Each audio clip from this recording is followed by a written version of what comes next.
Tonight we are going to make brownies and we are going to make additions to them. So I'm using this brownie mix, but then we are going to add a surprise ingredient.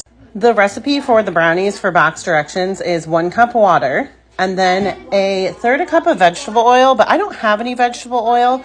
So they did say that butter is a substitute. So we're going to use 5 tablespoons of butter, which is a third of a cup.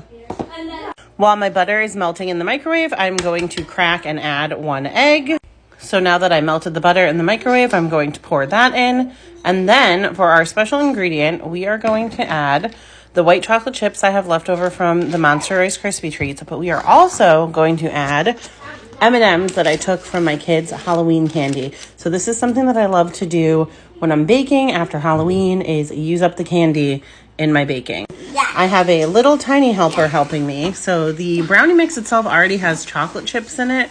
So he's stirring in the white chocolate chips and the M&Ms. Good job, bud.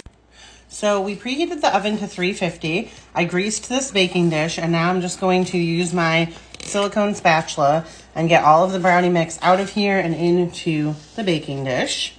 And then we're going to spread that out. And this is it all spread out. I have a bigger baking dish than I did brownies, so this is going to cook really fast and be kind of thin, but still delicious. And here are our finished brownies. I think we ended up baking them for 28 minutes, and they are perfect.